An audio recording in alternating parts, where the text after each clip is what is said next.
جس چھاؤں سے عزت نفس زخمی ہو اس چھاؤں سے دور بہتر ہے۔ خونی رشتے وہ وٹامنس ہیں جن کے بغیر جوانی تو گزر سکتی ہے، بڑھاپا نہیں گزرتا۔ جس دن یہ سمجھ جائیں کہ سامنے والا غلط نہیں، بس اس کی سوچ ہم سے الگ ہے، اس دن زندگی سے بہت سارے دکھ ختم ہو جائیں گے۔ بعد میں وزن پیدا کرنے کے لیے آواز کا اونچا ہونا ضروری نہیں، بات کا سچا ہونا ضروری ہے۔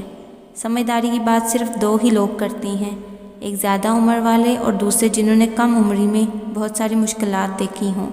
لوہا کبھی خراب نہیں ہوتا، وہ ہمیشہ اپنے زنگ سے برباد ہوتا ہے۔ اسی طرح انسان کو کوئی برباد نہیں کر سکتا، اس کی سوچ اور دوسروں سے امیدیں ہی اسے برباد کرتی ہیں۔ کامیاب لوگ اپنے فیصلے سے دنیا کو بدل سکتے ہیں اور کمزور لوگ دنیا کے ڈر سے اپنے فیصلے بدل دیتے ہیں۔ آدھی زندگی گزار دی ہم نے پڑھتے پڑھتے، اور سیکھا کیا؟ ایک دوسرے کو نیچا دکھانا۔ بیٹے کو اتنا پڑھاؤ جہیز لینے کی ضرورت نہ پڑے، اور بیٹی کو اتنا پڑھاؤ کہ جہیز دینے کی ضرورت نہ پڑے۔ رشتوں کی قدر کریں، کیونکہ پھر تصویریں کسی کی کمی کو پورا نہیں کر سکتی۔ فاصلے بڑھتے ہیں تو غلط فہمیاں بڑھتی ہیں، اسی لیے وہ بھی سنائی دیتا ہے جو کہا بھی نہیں ہوتا۔ ہنسنے ہنسانے والے اچانک خاموش ہو جائیں تو ان کی خاموشی سے سکون نہیں، خوف آتا ہے۔ جن کو فرق نہیں پڑتا ان کا لہجہ ہمیشہ نرم ہوتا ہے۔ چھین کر کھانے والے کا پیٹ کبھی نہیں بھرتا، اور بانٹ کر کھانے والا کبھی بھوکا نہیں سوتا۔ گندی سوچ اور پاؤں کی موج کبھی بھی انسان کو آگے نہیں بڑھنے دیتی۔ دشمن بنانے کے لیے ضروری نہیں کہ آپ کسی سے لڑائی کریں، بس حق اور سچ بولیں۔ بے شمار دشمن آپ کو آپ کے خاندان میں ہی مل جائیں گے۔ کچھ تعلقات چھین کی طرح ہوتے ہیں، ختم ہوتے ہی شکر الحمدللہ کہنے کا دل کرتا ہے۔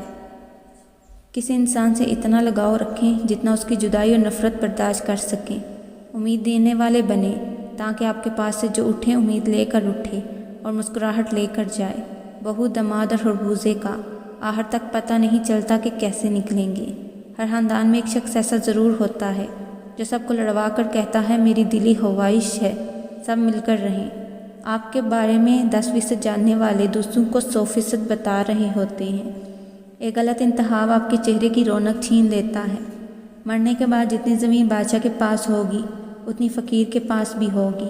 زندگی کے 3 اصول بنا لو۔ اس سے ضرور معافی مانگو جسے تم چاہتے ہو، اسے کبھی مت چھوڑو جو تمہیں چاہتا ہے، اس سے کبھی کچھ نہ چھپاؤ جو تم پہ اعتبار کرتا ہے۔ لوگوں کے عیبوں سے اس طرح غافل ہو جاؤ جیسے سوتے وقت دنیا سے غافل ہو جاتے ہو۔ بہترین آنکھ وہ ہے جسے انسان اپنے اندر جانگ سکے۔ دوسروں کے محل میں غلامی کرنے سے بہتر ہے انسان اپنی جھونپڑی میں حکومت کرے۔ تعلیم کا پہلا اصول یہ ہے کہ اپنی آواز نیچی رکھیں اور اپنے الفاظ میں احترام پیدا کریں۔ کام کرنے والوں کی قدر کرو، کان بھرنے والوں کی نہیں۔ جو لوگ دوسروں کا جینا مشکل کر دیتے ہیں ان کا مرنا آسان نہیں ہوتا۔